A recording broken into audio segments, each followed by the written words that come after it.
Bonjour, pour mon petit input sur les Yoga Sutras de Patanjali. Je veux vous parler des Yoga Sutras dans le chapitre 2, sont les versets 15 à 17. C'est une des plus longues sutras, mais aussi une des plus importantes. Mais pour le commencement, on va se prendre le temps pour se centrer, pour toujours revenir vers nous, pour qu'on puisse vraiment être dans le calme, dans le paix, et qu'on puisse se reconnecter à son soi intérieur. Mettez votre dos bien droit dans l'alignement, la tête qui flotte sur la colonne vertébrale.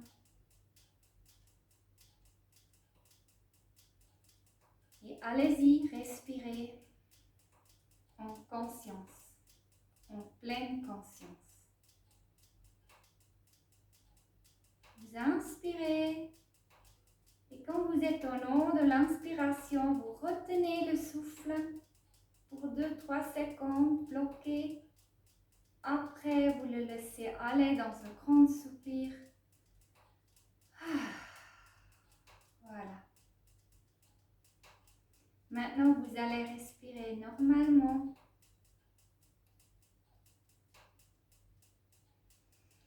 Vous inspirez et vous expirez. Vous laissez aller les résistances, tous les négativités.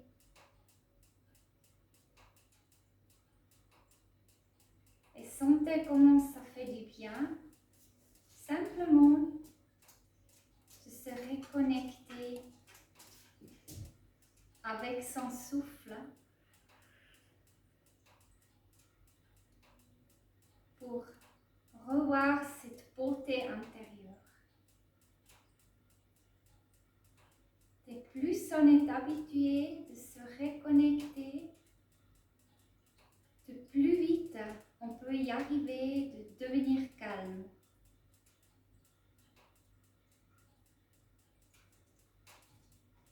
Restez vigilante avec votre mental et suivez votre souffle.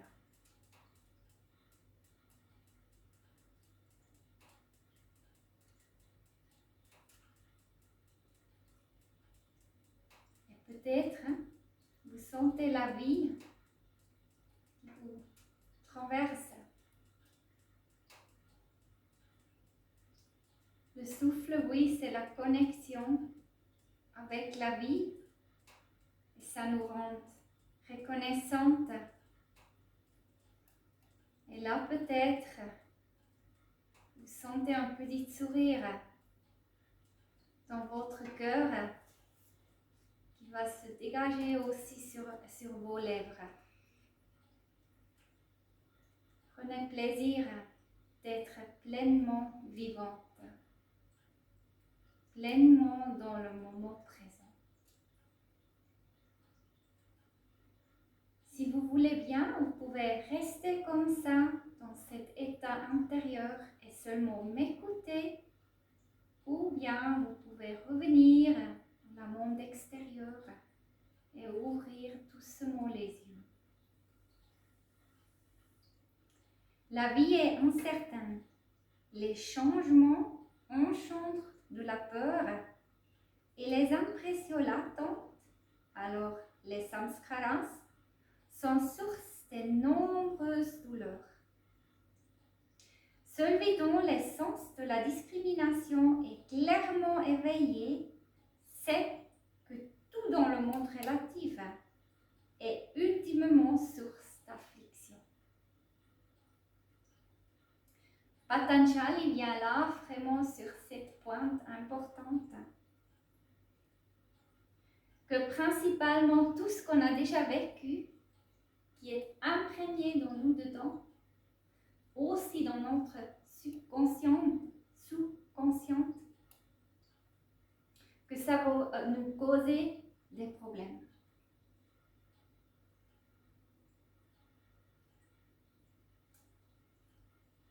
intéressant, c'est d'écouter ça.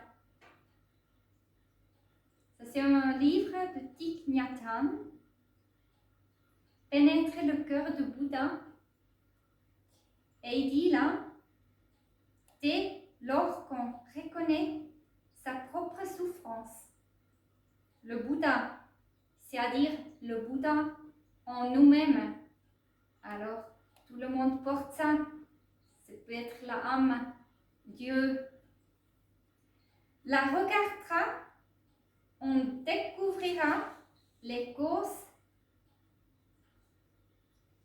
et prescrira un moyen d'action pour la transformer en paix, choix et libération. La souffrance est le moyen dont le Bouddha s'est servi pour se libérer et c'est aussi le moyen par lequel nous pouvons nous libérer. Alors on voit là les souffrances d'un autre angle, d'un angle plutôt positif que négatif. Mais on voit là aussi dans ces premiers versets qu'on est vraiment toujours, parce qu'on vit dans ce monde, qu'on est toujours un petit peu afflicté par les gunas. Les gunas, ce sont celui-là tout en haut, c'est l'énergie qui est des fois un peu trop dans nous dedans, qui jaillit, qui va nous mettre dans des situations des fois aussi désagréables, c'est Rajas. Après, on a l'inverse, Tamas, c'est plutôt la léthargie, ça peut aussi devenir une dépression, on n'a pas d'énergie, on veut pas, on peut pas. Et puis, dans le juste milieu, et c'est exactement aussi ça que Bouddha, il a toujours appris, c'est prenez le chemin du juste milieu. Et ça va être ça. Et si on a là le sens de la discrimination clairement éveillé, on peut aussi revenir dans ce chemin du juste milieu. Dans le verset 16, c'est génial, Patanjali nous dit la souffrance encore à venir peut être évitée. Alors c'est une bonne chose. On ne doit pas, ça ce qui nous est encore en avant de notre vie, prendre comme souffrance. Non, on peut vraiment éviter ça. Et ça, on a beaucoup en avoir avec notre mental. Je vais vous lire encore le dernier verset. L'origine de cette souffrance se trouve dans le fait que le soi sans limite, alors la conscience pure, le Purusha, comme Patanjali lui dit, est obscurci par le monde phénoménal et ses manifestations. Alors, on voit là le problème et Patanjali dit à ce problème, c'est Samyoga. Ça veut dire, c'est qu'on a oublié là-dedans notre Purusha, notre vraie nature, et on va de plus en plus s'identifier à la Prakriti. Aussi aux émotions. Ça, c'est ça qui crée la confusion et qui a la cause, la source de toute souffrance. Mais la bonne nouvelle est qu'on peut toujours se reconnecter à la soi intérieure et comme ça, on peut vraiment avoir cette recul bienveillante pour qu'on puisse changer notre direction et qu'on puisse vraiment éviter la souffrance. C'est comme ça que moi, je comprends ces versets en ce moment-là, comme ça. Et avec ça, je vous souhaite une très très belle journée et beaucoup du bonheur et beaucoup de moments où vous pouvez vous reconnecter à votre soi intérieur.